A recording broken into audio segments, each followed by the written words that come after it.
Oke, selamat pagi semuanya. Selamat pagi dari Prancis, Lutfi di Prancis, dan aku di Portugal. Dan hari ini di episode keempat, kamu di episode keempat, Lutfi. Eh, Siap, siap. aku berhasil membujuk Lutfi buat hadir di sesi ini, ya guys ya. Jadi bersyukurlah. Karena Nervous sih. sebelumnya itu kayak di media, di kesehatan, dan sekarang aku dapat dari teknik. Nah, Lutfi bakal sharing itu nanti dia di program apa dan konsorsiumnya apa aja dan apa aja dipelajarin dia selama di program ini. Oke, langsung aja. Perkenalan, Lutfi mungkin bisa kenalin lagi belajar di program apa Lutfi dan juga di konsorsiumnya apa aja gitu. Oh, oke. Jadi aku belajar di Chemical and Engineering, Hmm. dan konsorsiumnya itu di Aix-Marseille di Prancis, kemudian di Politechnika Wrocławska di Polandia, kemudian di Romator Vergata itu di Italia. Ah, I see. Ya, jadi semester pertama di Prancis, semester kedua di Polandia, terus semester ketiga di Italia, gitu. Terus pindah-pindah. Oke, sekarang terus balik lagi ke Prancis ya? Itu tergantung juga ya? Ya, Oke. tergantung dari topik. Ya. Oke. Kalau boleh tahu nih Lutfi, kenapa sih kamu ambil program ini? Kenapa daftar program ini? Kan banyak tuh program lain di Erasmus. Terus kalau boleh tahu juga, apakah ini inline sama background S1 kamu gitu? Nah, iya, sebenarnya milih program ini karena keterimanya di situ kan. Hmm. Tapi selain itu juga topik tesis waktu skripsi pas S1 kan nanokomposit, jadi nanoscale science gitu. Jadi ada kesinambungannya lah. Nah, makanya milihnya ke program ini. Ya, Oke. Berarti emang inline banget sama S1 kamu dan skripsi kamu tentunya ya? ya, iya, Kalau benar. boleh tahu mungkin di program kamu, teman-teman kamu jurusannya apakah semuanya anak chemical engineering atau chemical apa gitu? Kalau boleh di Oh, sedikit. enggak, kan backgroundku kimia, kimia murni, jadi Hmm. MIPA. Terus ada teman-teman yang dari teknik kimia, ada yang dari teknik mekanik, ada Hmm. yang dari teknik material, kemudian fisika juga bisa masuk, teknik elektronik juga bisa masuk.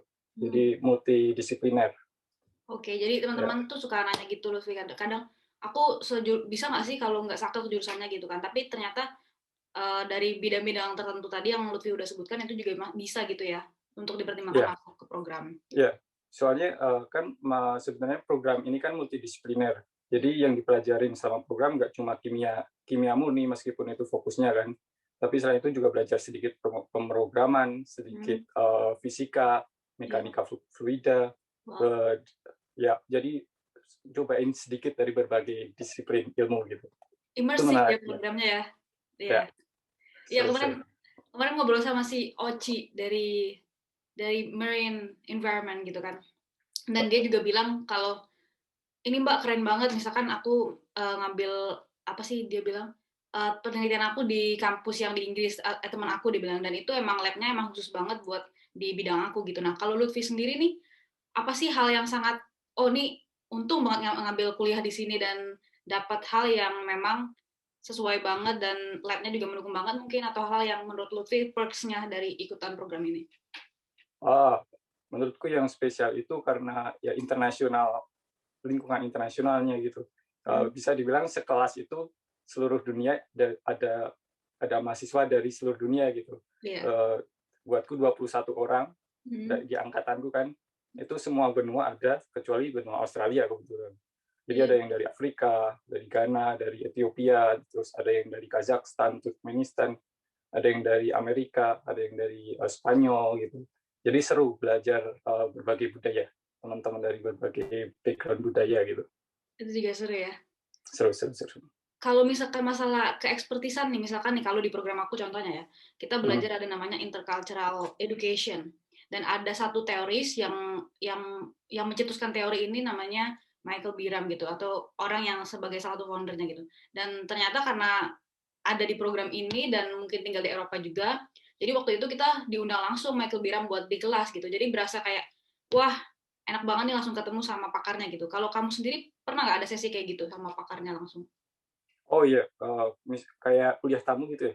Nah, contohnya. Iya seru. Salah satu kuliah tamu yang menurutku paling menarik itu dari salah satu profesor undangan dari Universitas Amsterdam. Hmm. Dia bahas mengenai docking suatu molekul protein ke terhadap suatu molekul yang lebih besar. Itu penting buat sensor. Nah, menurutku itu menarik karena dia bahasnya itu bukan dari sisi eksperimentalnya, tapi Hmm. dari sisi simulasi komputasinya gitu. Jadi seru aja, bisa bisa gimana matematik baik apa latar belakang matematikanya bisa supaya bisa mensimulasi apa fenomena kimianya gitu. Itu menarik sih. Seru ya Ya, kalau dapet dosen tamu tuh selalu seru gitu di sini karena ya, tadi kayak kata Lutfi kan pindah-pindah tuh dari Poland, Italia, terus ke Prancis lagi dan pasti bakal ketemu tuh yang pakar-pakarnya langsung di bidangnya gitu. ya. Nah, ya kan, apalagi ya, kemarin itu tuh kita ngebahas challenge, jadi kayak, oh pindah nih dari satu negara ke negara lain, atau misalkan nge-lab-nya mungkin beda gitu, dari satu lab ke lab lain. Kalau kamu sendiri tantangannya apa sih Lutfi selama kuliah gitu, yang kamu dapatkan? Apa ya? Mungkin kita harus pindah-pindah ya setiap semester dan Hmm. setiap pindah-pindah itu harus ngurus berbagai dokumen, ngurus visa. Hmm. Itu mungkin salah satu tantangan yang dihadapi mahasiswa Erasmus secara umumnya gitu. Iya, Ya mungkin waktu pas mau ujian kita harus ngurus berbagai dokumen, itu ribet. iya, iya itu Kemudian ribet. pas ujian ya harus ngurus PCR test gitu. Oh, sekarang ya, aku pindah-pindah sih, ya aku sih nggak ngurus PCR, kemarin sih pulang Indonesia ngurus PCR. Lomba pindah berapa kali, Mbak? Aku pindah Spanyol, Ya. terus ke Portugal, terus harusnya pindah ke Turki kan, cuman nggak jadi. Jadi, Gara-gara di luar Eropa kayak gitu. iya gara-gara belum kondusif juga sih mau pindah, jadi Oke. nggak diperbolehin buat pindah dulu gitu. Tapi kalau secara akademik nih Lutfi, kayaknya Lutfi ini jenius banget sih nggak punya challenge nih belajar.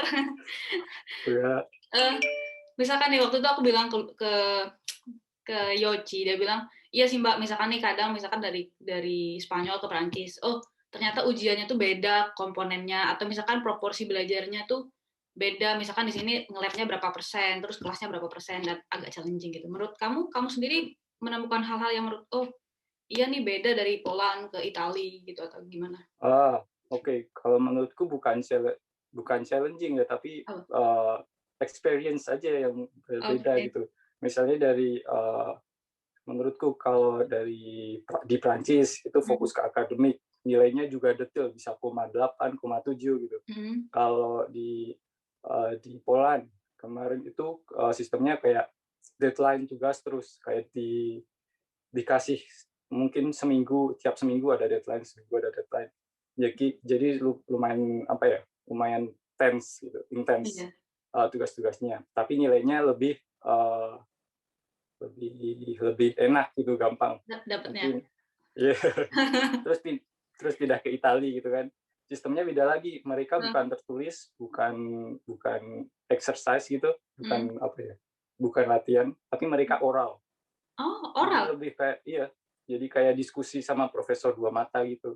Jadi Oh, mereka benar-benar tahu kemampuan mahasiswanya, bagaimana mereka berargumen, hmm. itu logika mahasiswanya gimana gitu. Iya, iya. Uh, Kamu dapat semuanya jadi dong ya. Ada tertulis, ada oral, ya, ada nge-lab. ya, Tapi ya, aku suka gaya cara Lutfi tadi bilang itu bukan challenge, tapi ya itu experience dan harus dihadapi dan mungkin ya enjoy emang semua anak Erasmus itu sebenarnya meskipun bilang itu challenge, tapi itu kayak seru susah gitu kan. Tapi ya, banyak serunya sebenarnya ya. gitu sih. Tapi kita Tapi overcome itu, ya kan? ya, tapi Apa? secara personal buatku yang susah itu karena backgroundku kimia murni ya. Ah? Terus ambil ke yang lebih ke teknik-teknik, Hmm? banyak matematika yang aku nggak bisa gitu, yang harus belajar. Oh, Iya, jadi kayak turunan, integral yang level teknik yang oh. mendalam gitu, aku lebih sedikit kesusahan di situ. Ya. Iya, tapi ada matrikulasi nggak kamu di semester satu gitu ada biasanya? Ada. Tapi mereka lebih karena fokus di semester satu itu lebih ke kimia, Hmm? karena semester 2 dan ketiga itu lebih ke fokus ke teknik, Hmm? dan matrikulasi di semester pertama itu jadi lebih ke kimia gitu. Nggak ada Oh, yang jadi nggak ngira kalau bakalan ada apa ya integral Google Math, sesusah itu buatku. aplikatif math gitu ya. Iya, Kita nyebutnya applied math kan ya. Oke. iya. Iya, iya benar. Kalau aku Tapi iya sih gitu, bener, ada. ya, tapi buat temanku yang background-nya di teknik atau contohnya teknik mekanika juga, mereka Mhm, juga enjoy-enjoy aja. Soalnya mereka dulu udah udah belajar sering? matematika gitu, ya. Iya. Nah, Jadi itu tergantung background-nya. tergantung. Jadi itu Ya, bisa jadi pertimbangan teman-teman juga ya, misalkan, oh saya kayak murni kimia murni kayak Lutfi, berarti tadi tantangannya didapat, mungkin apply math-nya perlu diperkuat sebelum berangkat. iya. Dan kemudian kalau dari cerita temanku yang dari teknik mekanik, juga mereka kesusahan buat belajar kimia gitu. Oh, Kayak kimia organik, mereka susah buat paham. iya ya. Tapi untungnya topik tesisnya itu juga di akhir itu juga beragam gitu. Ada yang fokus ke apa simulasi yang Mhm. hitung-hitungan, ada yang lebih ke eksperimen gitu. Jadi tergantung tertariknya kemana gitu. Dan background-nya mungkin. At the Ya, end juga bakal kembali ke apa yang kamu kuatnya di mana gitu kan ya. ya, ya, Dan dan enaknya disukai. iya, dan enaknya ini tadi Erasmus jadi imersif ke bahasa ada ketemu dosen yang bisa membimbing di bidang yang kamu kuatnya di mana tadi. Ya, Itu sih. benar-benar. Oke, selanjutnya nih, kalau ada teman-teman yang penasaran, ini lu mau daftar, itu bukannya tuh bulan berapa sih dan sampai bulan berapa tutupnya? Oh, biasanya kalau nggak salah itu Oktober sampai pertengahan kalau nggak akhir Februari setiap tahun. Setiap tahun ya? Ya, Kalau kalau boleh tahu dokumennya apa aja? Mungkin ada eh, spek standar sih mungkin CV, kemudian motivation letter, sama terus ya. apa lagi ya? Sertifikat bahasa Inggris, Hmm. kemudian apa lagi ya? Ijazah, transkrip, kemudian surat rekomendasi dari 2 profesor, Hmm. kemudian essay tentang nano engineering gitu. Oh, kayak kamu tugas akhirnya mau tulis apa gitu? Enggak ya? Enggak, apapun yang kamu topik yang tertarik, kalau Oh, aku sedikit bahas tesis yang udah pernah aku lakuin kan, skripsi malah. iya iya iya. Skripsi aku bahas dikit skripsi, terus tentang fenomena nanoscale Oh, yang lain yang aku tertarik gitu, terus aku bahas di essay berarti itu. lebih kayak contoh tulisan kamu terkait bidang studi kamu gitu ya? Ya, kayaknya sih mereka cuma pengen tahu kemampuan nulis kita sih, ya sama Hmm, berargumen dalam tulisan gitu. oke. Ada interview nggak, Lut? Enggak, Nggak ada. kebetulan enggak. Nggak Ya, ada, aku juga jadi nggak cuma ada. dokumen udah. Langsung pengumuman, lulus gitu ya? Ya, Oke. terus Nih, ya kayak ada gitu yang ya? itu, ada yang apa, kalau sama sih, ada yang main list sama waiting list. Ada kan? Ada. Aku ada main list, reserve list Iya, gitu. Nah, ya, iya, ya, terus benar-benar. ya, Kalau yang di main list ada yang keterima, terus yang di reserve naik. list bisa masuk. Ya, Iya, bisa naik. Iya, ya, sama. Iya, berarti sama. Sama gitu ya. Nih, Lut, kamu seangkatan itu, ini udah angkatan keberapa kamu? angkatan kedua, Kedua, kamu jadi angkatan baru. kedua. Ya, Aku angkatan Oktober baru. pertama, nggak apa-apa, kamu masih mending. Oh iya, Aku angkatan pertama. I see. Jadi semuanya masih baru-baru gitu buat mereka. Nih, kalau kamu angkatan kedua, seangkatan itu ada berapa orang Indonesia? Terus tahun lalu ada berapa orang Indonesia? Angkatan pertama itu nggak ada orang Indonesia. Terus angkatanku ada 2 orang, Hmm. terus angkatan selanjutnya juga ada 2 orang. Oh, ada Angkatan dua orang. ketiga. Ya, ya, ya, Oke, ya. oke. Seru. Berarti ada kemungkinannya buat daftar dan keterima nih buktinya Lutfi. Karena Ada banget. prestasinya sudah mahasiswa yang sangat ini, eh, lihatlah Lutfi ya, terlihat sangat cerdas dan Enggak, meyakinkan. Jadi biasa aja. jadi keterima lagi tahun ininya ya, tahun 2021 2022. Ya, Oke, terakhir nih buat Lutfi kasih semangat buat teman-teman yang mau daftar, mungkin tips atau apalah itu yang bisa membuat mengencourage buat daftar atau semangat buat dapetin IMJMD. oh ya. Kalau menurutku apply aja gitu. Coba apply aja sama dokumennya memenuhi, kemudian minimum require-nya memenuhi, jangan jangan takut. Misalnya sekarang IELTS-nya masih 6 misalnya, apa Hmm. 5,5 lah. Hmm. Terus jangan nunggu sampai 7 terus buat apply tahun selanjutnya gitu. Coba aja dulu. Soalnya temanku ini ada yang dari Turkmenistan gitu kan. Hmm. Dia itu TOEFL-nya juga bukan TOEFL yang IBT gitu.